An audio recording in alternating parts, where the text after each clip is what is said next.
tiba-tiba ini orang, waduh, dia sudah pakai bahasa roh, bahasa segala macam. So, goyang-goyang tangan, roh tangan di ini orang kerasukan ini. Tiba-tiba bapak itu bilang sama pendeta ini, kau kurang ajar, kau selingkuh dengan istri saya tangkap kalian di pohon pisang waktu itu kok. Kau datang doa kasih saya lagi. Saudaraku, saya seperti mau tabanting belakang. Saya seperti mau pingsan di situ. Itu pendeta langsung tunduk jalan keluar.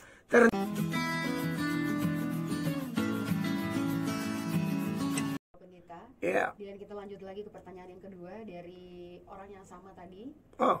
Ya, apa benar kalau ketika kita mau mendoakan orang sakit yang disebabkan karena adanya kuasa gelap, yeah, kita harus benar-benar siap? Karena kadang kami mendoakan orang selalu bilang kalau tidak kuat bebannya dari orang sakit itu kita bisa kena juga, dan kita juga bisa diserang kuasa gelap. Seperti contoh, kita mendoakan orang yang sakit terus tiba-tiba dia sembuh. Tapi orang yang mendoakan juga keesokan harinya bisa mengalami sakit yang sama, atau seluruh tubuhnya itu mengalami sakit juga. Bahkan ada anggota keluarganya bisa sakit. Dan Bapak Pendeta, apakah ini alkitabiah? Maaf kalau bertanya di jam segini. Oke, tidak apa-apa. Ya, jadi kalau ada orang kerasukan setan, lalu kalau kita yang pergi melayani ini, kalau kita tidak persiapan, apakah kita bisa dapat serangan balik seperti itu? Saya harus jawab iya. Bahwa kalau Anda yang mau melayani orang, lalu Anda sendiri tidak bertobat, Anda hanya Kristen yang katakanlah cuma di mulut saja, atau di otak saja. Anda tidak punya Yesus, Anda hanya seperti orang Kupang bilang, hanya tes-tes begitu. Mau coba-coba. Soalnya saudara pernah lihat orang lain melakukannya dan saudara bilang, aduh, saya juga mau coba, mungkin saya juga bisa. Tanpa Anda mengalami satu pertobatan, dan ini paling mendasar ketika berurusan dengan pelayanan, usir setan dan lain sebagainya.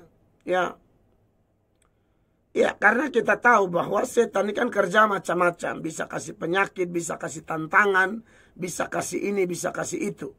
Contohnya di dalam surat Petrus ya. 1 Petrus pasal 5 itu ayat 8, saudara ingat ya ayat itu ya. Dikatakan bahwa sadarlah dan berjaga-jagalah, lawanmu si iblis berjalan keliling sama seperti singa yang mengaum-aum dan mencari orang yang dapat ditelannya.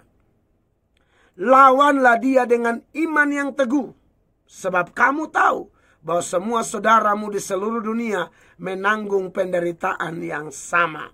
Jadi memang harus dilawan, tapi dengan iman yang teguh. Ya, sekali lagi ini memang konteksnya 1 Petrus 5 ayat 8 dan 9 ini tentang penderitaan. Bisa jadi ini bicara penganiayaan. Tapi ada juga memang kuasa kegelapan di mana seperti yang Anda tanyakan hari ini, bahwa dia merasuki orang tertentu, dan tentu ada kita yang mau melayani. Anda bertanya, apakah bisa kena serangan balik? Iya, bisa. Kalau Anda tidak punya persiapan, bisa. Mari saya tunjukkan contoh di dalam Alkitab ya. Ada seorang imam namanya Skewa. Dia punya anak-anak. Anaknya ada 7 orang.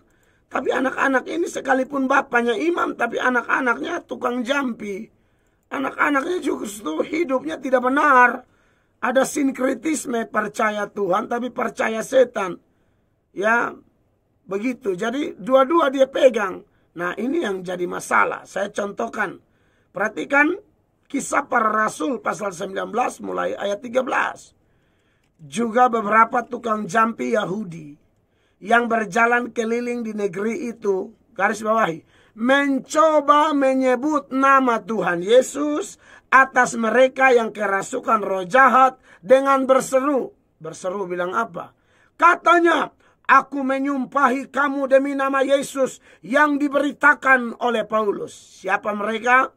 Mereka yang melakukan hal itu ialah 7 orang anak dari seorang imam kepala Yahudi. Anda bayangkan, bapaknya imam kepala, mangkali ya ketua klasis mungkin ya, kalau kita sekarang.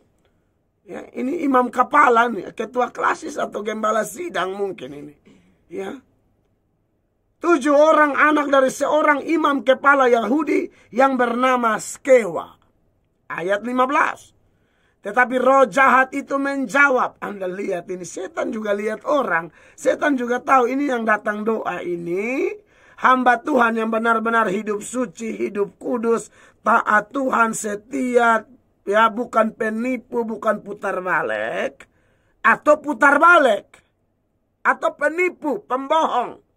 Hidup kotor tapi sok-sok usir setan. Aduh, ini repot ini. Jangan. Ya. Saudara lihat ini ayat 15. Tetapi roh jahat itu menjawab, Yesus aku kenal. Anda lihat di sini.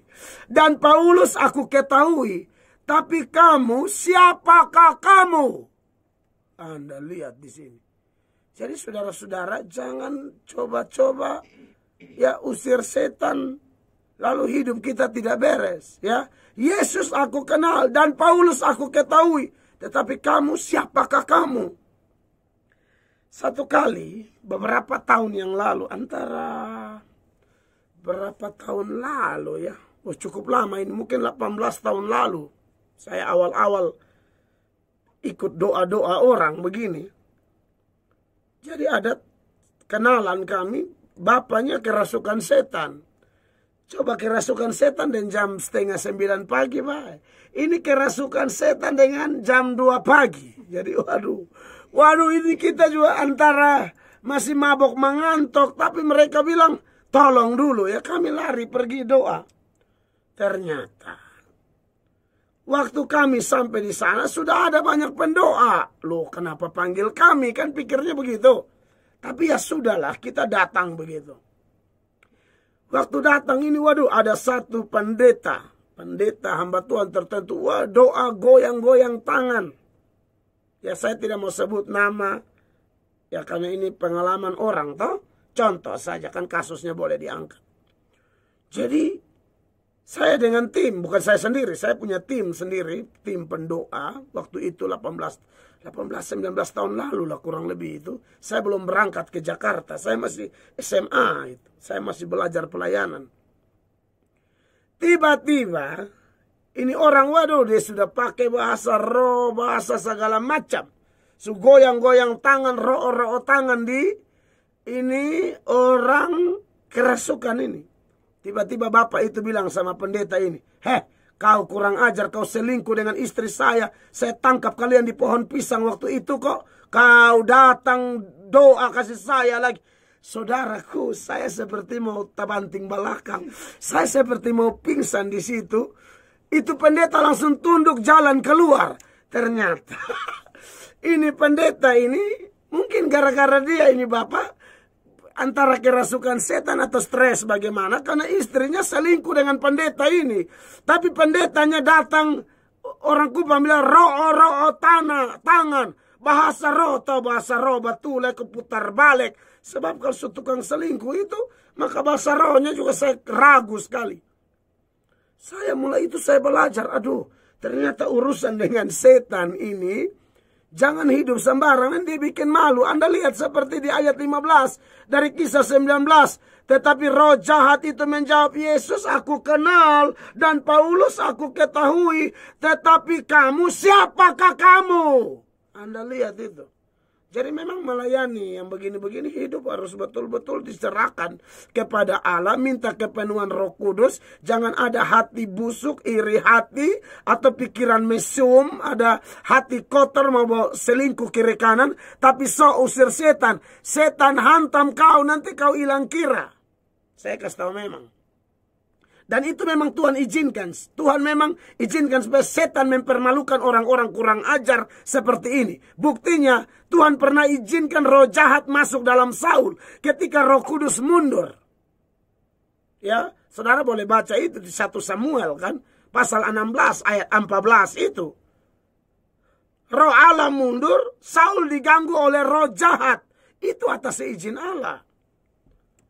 Jadi saudara-saudara, kalau kita hidup tidak beres, jangan coba-coba usir setan. Jangan. Lebih baik hati-hati. Ada lagi pengalaman dulu. Ini saya sudah jadi pengkhotbah ini. Lalu kami kan doa puasa. Karena kami kalau mau pergi pelayanan di desa-desa, apalagi di markas-markas Swangi yang tempat sihir, ini kami bilang jangan main-main ini. Doa puasa betul-betul. Merendahkan diri, mohon kuasa Tuhan, mohon belas kasihan Tuhan.